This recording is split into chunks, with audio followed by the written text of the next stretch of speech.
Picture an ancient human going to sleep. The sun goes down, they curl up in a cave, and they sleep. Deep, perfect, unbroken, 10, maybe 12 hours. No screens, no stress, no 3 in the morning panic. That's the sleep we lost right there. There's just one problem. It's completely made up. When scientists actually went and measured the last people on Earth still living without electricity, they found the exact opposite of what everyone expected. Our ancestors didn't sleep more than us. They slept less. They slept better. And once you know why, you might stop thinking your own broken nights are broken at all. Start with the myth everybody believes. No light bulbs, no phones, so surely early humans just went down with the sun and slept the whole night through. Tons of it. It sounds obvious. So a sleep scientist named Siegel decided to actually check. His team found 3 groups of people still living roughly the way humans lived for almost all of our history. The Hadza in Tanzania, the San in Namibia, the Tsimane in Bolivia. Hunters and gatherers.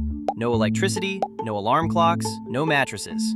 They put sleep trackers on 94 people and recorded more than 1,000 nights. And the number that came back? These people sleep between 6 and 7 hours a night. That's less than the average American, probably less than you got last night. And it gets stranger. They don't even go to sleep when the sun sets. They stay up for hours in the dark, sitting around the fire talking. Then here's the part that stops you cold. In 2 of these groups, there isn't a word for insomnia. Scientists had to explain what it even meant, and people barely understood the question. The humans with zero technology have the exact sleep we would kill for. So what do they know that we don't? To understand it, you have to go back much further. Because for most of our story as apes, humans didn't sleep in caves or beds. We slept in trees. Our closest cousins still do it. Every single night, a chimpanzee climbs up and weaves a fresh nest of branches high above the ground, safe from everything that hunts in the dark. It's actually pretty cozy up there. Then somewhere along the way, our ancestors climbed down. We started sleeping on the ground, and the ground at night is the most dangerous piece of real estate on the planet. That's where the lions hunt, the hyenas, everything with night vision that we do not have. So for early humans, sleep turned into a gamble.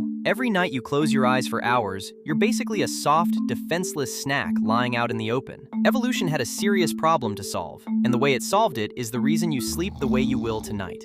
The fix came in 3 parts. First, we made sleep shorter, but far more powerful. Out of all the primates, humans sleep the fewest hours, but we pack way more of the deep dreaming, repairing kind of sleep into that short window. We're not lazy sleepers. We're the most efficient sleepers in the animal kingdom. Get in, recharge fast, get out. Second, we tamed the ultimate security system, fire. Fire is warmth, but more importantly, it's a wall of light and smoke that big predators simply don't want to walk through. It pushed the darkness back, and it handed humans something brand new in the history of life, an evening. For the first time, a creature could sit awake, safe after sunset, and just hang out. That firelight hangout is exactly why the Hadza still go to bed late. It might be the oldest tradition we have. And third, we did the one thing that changed everything. We slept in a group. And that group ran a hidden feature that you are still running tonight. Here's the puzzle. Even in a group, if the whole tribe lies down and drops off at the same moment, you've still got a problem. Everyone is unconscious at once. That is the exact moment the lion has been waiting for. You'd need a guard, someone awake, keeping watch. But nobody wants the night shift every night. So how did they solve it? They didn't have to. Evolution had already solved it in the sneakiest way imaginable. A scientist named David Sampson watched a Hadza camp sleep for 20 nights straight. He went looking for a single moment when every last person was asleep at the same time. Across hundreds of hours, do you want to guess how much time he found, where the whole group was out cold together? 18 minutes. In total, for 99.8% of the night, somebody was always awake. And not because anyone planned it, because people are just naturally different. Think about your own family. There's the night owl who can't switch off till 2 in the morning. And there's grandma, wide awake at 5 whether she likes it or not. You always thought that was just personality. It isn't. It's a shift rota. The young stay up late, the old wake up early. Their sleep overlaps just enough that at any hour of the night, someone in the group is awake, eyes open, watching the dark. Researchers call it the sentinel hypothesis. You could just call it the grandparent shift. So next time you're lying there annoyed that you and your partner can never fall asleep at the same time, remember what that actually is. It's not a flaw in you. It's a 200,000-year-old security system still quietly humming in your bedroom, still trying to keep you alive. Now, maybe you've heard a different story, that people used to sleep in 2 shifts.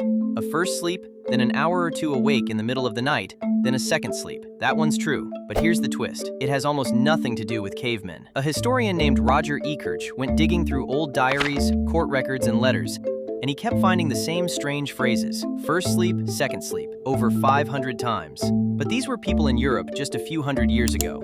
The Middle Ages running right into the 16 and 1700s. They'd go to bed at dark, sleep a few hours, then wake up around midnight on purpose for an hour or two. And they used it. They prayed. They chatted to their neighbors. They made bread. They made babies. Then they'd sink back down into the second sleep until morning. Then artificial light arrived.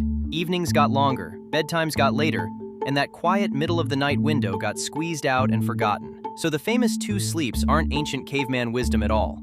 They're a fairly recent European habit that came and went. Which brings us to the best part, and it's about you. Have you ever snapped awake at 3 in the morning, totally certain something is wrong?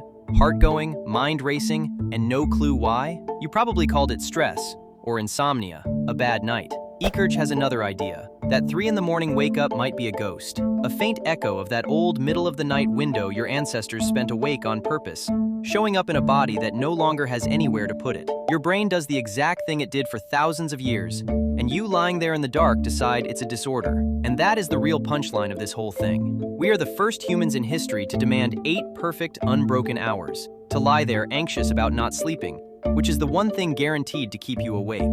To build a giant industry of pills and apps and trackers, all chasing a kind of sleep that maybe never even existed. Meanwhile, the people with no electricity, no mattresses, and no sleep gurus don't even have a word for the problem. They sleep 6 hours. They nap when they feel like it. They wake up in the night without panicking about it, and they get on with their lives.